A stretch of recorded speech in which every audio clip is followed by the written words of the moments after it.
क्षेत्र के युवा नेता आशीष ठाकुर की अगुवाई में एक प्रतिनिधिमंडल जिलाधीश राजेश्वर गोयल से मिला। आशीष ने कहा कि पिछले महीने की 10 तारीख को स्वारघाट क्वारंटाइन सेंटर में लेगड़ी गांव के हंसराज नामक युवक की मौत हो गई थी। मौत के बाद जनता के विरोध को देखते हुए मुख्यमंत्री ने मैजिस्ट्रियल जांच के आदेश जारी किए थे और मामले की जांच 5 दिन में पूरी करने को कहा था, लेकिन 1 महीने का समय बीत जाने के बावजूद जांच को सार्वजनिक नहीं किया गया है। ग्रामीणों ने कहा कि अगर 15 दिनों में मामले की जांच को पूरा कर सार्वजनिक नहीं किया गया तो आंदोलन की रूपरेखा तैयार की जाएगी। हमारे को दुख की बात यह है कि पिछले महीने की 10 तारीख को उस बच्चे की मौत हुई है, लेकिन 1 महीना में हमें ना कोई उसका मृत्यु सर्टिफिकेट मिला, ना शिमला से, ना बिलासपुर से, ना स्वारघाट से। और 1 महीने में हमें एक पूर्ण विश्वास नहीं हो रहा है कि उसकी डेथ किस जगह हुई है और कहाँ हुई है, और उसको प्रशासन ने किसी ने उसकी देख रेख नहीं की, पट्टी तक नहीं की, किसी डॉक्टर ने दवाई की गोली नहीं दी गई। तो हम ये जानना चाहते हैं कि उसकी मृत्यु कैसे हुई और कहाँ किस स्थान पर हुई, और मृत्यु प्रमाण पत्र क्यों नहीं दे रहे हैं। बड़े ही दुर्भाग्य की बात है, आज 1 महीना बीत चुका है, पर जो ये मामला है इसकी गुत्थी आज तक सुलझ नहीं पाई है। सबसे बड़ी बात यह है कि जो ये उक्त परिवार है ये बहुत ही गरीब परिवार है। आज तक ना तो प्रदेश सरकार की तरफ से और ना ही जिला प्रशासन की तरफ से उक्त परिवार को किसी भी तरह की आर्थिक मदद नहीं पहुंच पाई है। हिमाचल प्रदेश के बिलासपुर में एक गर्भवती गाय पर हुए अत्याचार के मामले के बाद अब एक सख्त कानून बनाने की मांग उठने लगी है। सख्त कानून बनाने को लेकर जिला कुल्लू करनी सेना के सदस्यों ने डीसी कुल्लू से मुलाकात की और राज्यपाल को एक ज्ञापन भेजा। सेना कुल्लू के द्वारा उपायुक्त महोदय को ज्ञापन भेजा गया है। उपायुक्त महोदय के माध्यम से हमने मुख्यमंत्री जयराम ठाकुर जी को ज्ञापन सौंपा है कि जिस तरह केरल में निंदनीय घटना हुई है गाय की लेकर, उसके बाद जो उत्तर प्रदेश के मुख्यमंत्री योगी आदित्यनाथ जी ने कठोर कानून बनाए, वैसे कानून हिमाचल में भी बनने चाहिए। यही चाहते हैं कि जो बिलासपुर में जो घटना हुई है गर्भवती गाय के साथ, वैसी घटनाएं हमारी देवभूमि में दोबारा ना। जिला कुल्लू में बीते दिनों आए तूफान के चलते जहां किसानों और बागवानों को खासा नुकसान उठाना पड़ा था, वहीं कुछ जगहों पर मकानों को भी काफी नुकसान हुआ था। बाखली गांव के एक युवक का मकान भी तेज तूफान की चपेट में आ गया, जिसके चलते उसने अब जिला प्रशासन के समक्ष मदद की गुहार लगाई है। वहीं कुल्लू बीडीओ डॉक्टर जयवंती ठाकुर का कहना है कि गुड्डू को अब मुख्यमंत्री आवास योजना या आपातकाल सहायता राशि उपायुक्त के माध्यम से देकर उनकी हर संभव मदद की जाएगी। मीडिया जो बंधु हैं हमारे, उन्होंने हमें एक केस जो है मेरे नोटिस में लाया है, तो हम जो है बिल्कुल हमारे पास अभी एक टारगेट भी आया है मुख्यमंत्री आवास योजना का, और एक जो है हमारे पास इमरजेंसी करके भी जो है हम डीसी मैम को भी भेज सकते हैं। तो हम पूरी कोशिश करेंगे कि जहाँ से भी इनको हेल्प मिल सकते हैं तो इमरजेंसी में इनको हम हेल्प करें। सर 4 साल पहले मेरा घर जला था और पंचायत वालों से हमने बात की, पंचायत वालों ने कुछ उस पर कदम नहीं उठा पाया, और हमने थोड़ा बहुत बना दिया सही घर।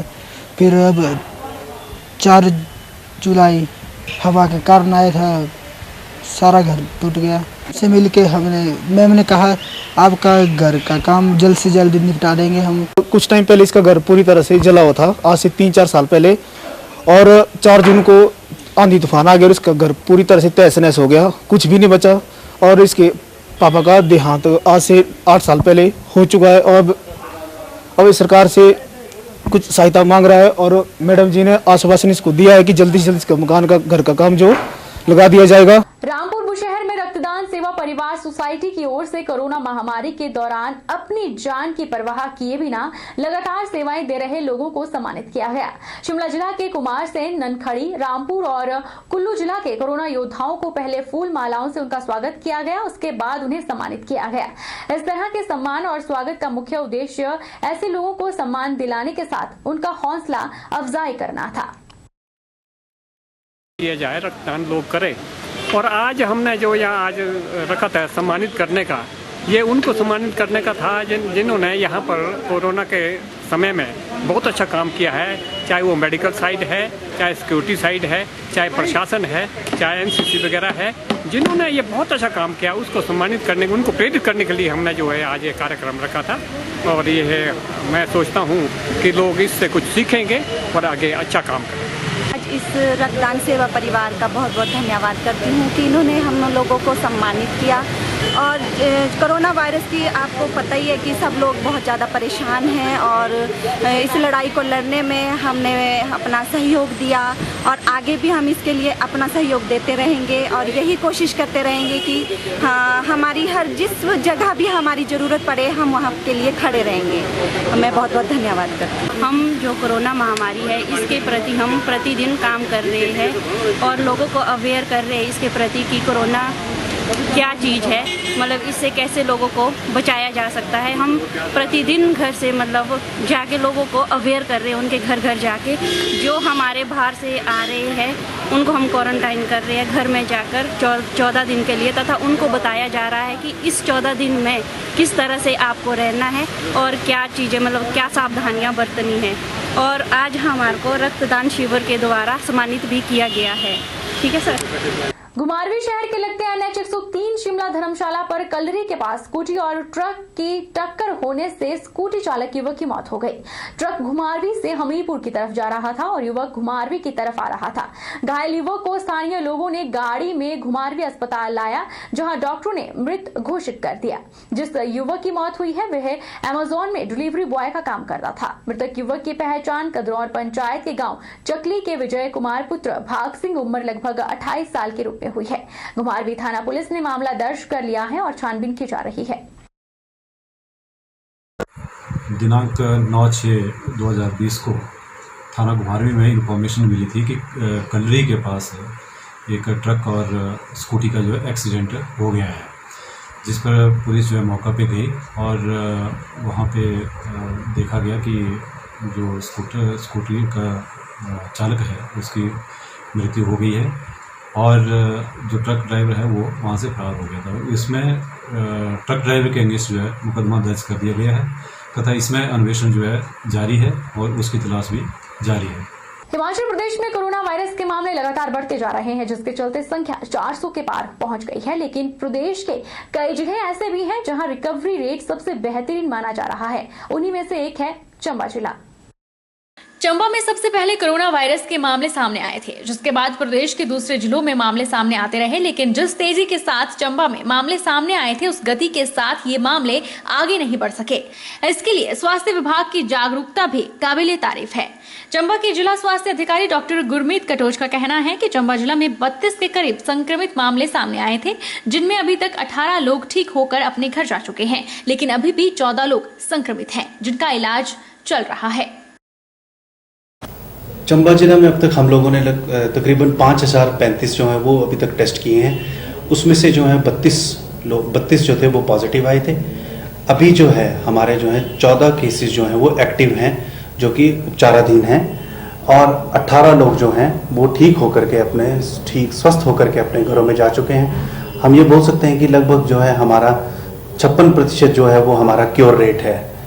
और पिछले कल जो थे हमारे 89 सैंपल्स जो थे वो नेगेटिव थे और लगभग 98 सैंपल जो हैं हमारे वो जांच के लिए टांडा भेज दिए गए हैं और देर शाम तक जो है उनकी रिपोर्ट आने की संभावना है हमारी। और आज जो है हमारे सैंपलिंग जारी है आज के लिए भी, और आज हम लोग जो हैं जो DCC बालू गए हैं 3 पेशेंट्स, उनके जो है फॉलोअप सैंपल हमारे टांडा जाँच के लिए भी जाएंगे। मॉडल हाई स्कूल लोहारा की बेटी ने बोर्ड मेरिट लिस्ट में टॉप 10 में स्थान हासिल कर अपने स्कूल और क्षेत्र का नाम रोशन किया है। गांव बटाहड़ी से संबंध रखने वाली आकृति शर्मा ने बताया कि वे भविष्य में बैंक में मैनेजर के रूप में सेवाएं देना चाहती है। उसने अपनी इस उपलब्धि का श्रेय अपने माता पिता और अध्यापकों को दिया। उनका मानना है कि कठिन परिश्रम ही सफलता को हासिल करने का एक तरीका है। मैं अपनी इस उपलब्धि का क्रेडिट अपने माता पिता, अपने दादा दादी और अपने प्रिंसिपल सर श्री अजय जम्वाल और उन सभी अध्यापकों को देना चाहती हूँ जिन्होंने मुझे इस मुकाम पे पहुँचने में मदद की। अच्छा, फ्यूचर में आपका क्या उद्देश्य रहेगा? आप क्या बनना चाहेंगे? फ्यूचर में मेरा ऐसा कोई उद्देश्य नहीं है कि मैं एक ही चीज़ बनूँ। मैं चाहती हूँ कि मैं बैंक में मैनेजर बनूँ या कोई टेस्ट क्लियर करके अच्छी सी जॉब ले लूँ। अच्छा, इतना स्कोर करने में आपको क्या कितनी मेहनत करनी पड़ी? मेहनत तो करनी पड़ी थी, जैसे कि लास्ट में जो है वो नोट्स वगैरह बनाने पड़े थे, ज़्यादा देर तक पढ़ना पड़ा था, और जो पहले से हमें टीचर्स ने कराया था साथ साथ में हमने रिवाइज़ किया, जिसके कारण हम इतनी ज़्यादा लास्ट में आकर मेहनत नहीं करनी पड़ी। आपको क्या लगता है कितना समय आपने जो है ना वो हर दिन के हिसाब से दिया होगा, मतलब कि 3, 4, 5, 6, 7 घंटे? हर दिन के हिसाब से तो ऐसे अलग अलग ही था, कभी कभी 4 या 5, और जब पेपर्स के टाइम आते थे तो 7, 8, और जब बोर्ड के पेपर आए तो रात को नींद ही नहीं आती थी, तो ज़्यादा सारा टाइम जो है वो पढ़ाई में लगता था। सबसे पहले मैं आकृति शर्मा को अपने स्कूल और स्कूल के स्टाफ की तरफ से मुबारकें देती हूँ कि उन्होंने अच्छे मार्क्स लेके स्कूल का नाम रोशन किया, और साथ में स्कूल के स्टाफ को भी धन्यवाद करते हैं जो उन्होंने उसे उस मुकाम तक पहुँचाने के लिए सहयोग दिया। पिछले 2 सालों से हमारा स्कूल 2 या 3 मार्क्स से टॉप लिस्ट में आने से रह रहा था, जो इस बार हमने उसको अचीव कर लिया है, और आगे भी ये उम्मीद करती हूँ कि हमारे आगे भी ज़्यादा से ज़्यादा बच्चे टॉप लिस्ट में आए। इसके अलावा मैं उसके पेरेंट्स को भी धन्यवाद करती हूँ जो उन्होंने अपने घर में भी बच्चे का साथ और उसको आगे पहुँचाने के लिए मदद की है। मैं तो सबसे पहले अध्यापकगण जो भी हैं उनको मैं बड़ी बड़ी मुबारकबाद देता हूँ, जिन्होंने इतनी मेहनत करवाई इनको, ठीक है। और साथ में जो हमारी तरफ से बच्चे को भी बड़ी बड़ी मुबारकें हमारी तरफ से। वैसे तो जो स्कूल से इसको जितनी भी गाइडलाइन मिलती थी उसके अकॉर्डिंग ये चलती थी ना, और फिर भी हम इसकी थोड़ी बहुत जितनी हमारे से हेल्प हो सकती थी हम भी करते थे इनकी हेल्प। अगर कोई प्रॉब्लम आती थी तो मैं भी मैथ का टीचर हूँ, तो मैं भी इसको सॉल्व करता था। इनकी जो माता जो उसकी मदर जो है वो भी इनकी हेल्प करती थी, क्योंकि ये भी बहन को पढ़ाती हैं और ये खुद भी इनको ज़्यादा ध्यान देती थी। हिमाचल प्रदेश स्कूल शिक्षा बोर्ड धर्मशाला द्वारा मार्च 2020 में ली गई 10वीं कक्षा में एसेंट वरिष्ठ माध्यमिक विद्यालय पद्धर के आयुष ठाकुर ने मेरिट लिस्ट में जगह बनाई है। आयुष ठाकुर ने 683 अंक लेकर प्रदेश भर में 9वां स्थान और विद्यालय में प्रथम स्थान हासिल किया। आयुष ठाकुर दुर्गम क्षेत्र चौहार घाटी से संबंध रखता है। आयुष ठाकुर ने अपनी इस सफलता का श्रेय अपने गुरुजनों और माता पिता को दिया और बड़े होकर डॉक्टर बनकर देश और समाज की सेवा करने का निर्णय लिया। मैं इस सफलता के पीछे अपने प्रिय गुरुजनों और माता पिता का बहुत ही आभारी हूँ, जिन्होंने मुझे इस लक्ष्य तक पहुँचने के लिए बहुत ही सहायता करी। I specially thankful of my teachers, principal sir, Sunil sir and Pavana ma'am who helped me a lot. My aim in life is to become a doctor. The only success mantra of my success is hard work. Ayush Thakur जो सुधार का रहने वाला है, जिसने पूरे हिमाचल प्रदेश में 9वां स्थान लेकर के जो वो अपने स्कूल का तथा पूरे पद्धर इलाके का जो वो नाम रोशन किया हुआ है। इस खुशी पर मैं अपने अध्यापक वर्ग, अभिभावकों को तथा मैनेजमेंट को उनका आभार व्यक्त करना चाहूँगा, उन सभी को धन्यवाद करना चाहूँगा। उन सभी के सहयोग से जो वो आज ये विद्यालय जो वो इस स्तर तक पहुंचा। पिछले वर्ष भी हमारे विद्यालय का एक विद्यार्थी टॉप 10 की लिस्ट में आया था तथा इस क्रम को कंटिन्यू करते हुए इस वर्ष भी आयुष ठाकुर ने जो वो ये स्थान हासिल किया। 10वीं कक्षा परीक्षा परिणाम घोषित होते ही खन्योल बगड़ा स्कूल के छात्रों और उनके परिजनों के चेहरों पर मुस्कान देखने को मिली। पिछले वर्ष की भांति इस वर्ष काफी सराहनीय परिणाम रहा। विद्यालय का परिणाम इस वर्ष 89% रहा। विद्यालय में 36 छात्र परीक्षा में बैठे थे, जिसमें से 33 उत्तीर्ण हुए हैं और 3 असफल रहे और 1 की कंपार्टमेंट आई है। रिजल्ट है इस बारी का यहाँ का काफ़ी अच्छा रहा और बहुत बढ़िया हम कह सकते हैं। हमारे टोटल जो स्टूडेंट पीरियड होते 36, उसमें से पास हुए हैं 33 और किन्हीं कारणों से जो परीक्षा उत्तीर्ण नहीं कर पाए वो 3 और 1 की कंपार्टमेंट आई है जी। और इस तरीके से हमारा जो स्कूल का जो टोटल जो रिज़ल्ट है वो लगभग 89% रहा है और हम कह सकते हैं कि रिज़ल्ट काफ़ी अच्छा है। ये सारा जो श्रेय हमारा जो जाता है पढ़ाई के लिए सभी शिक्षकों का, अपने अपने सब्जेक्ट शिक्षकों का है जी।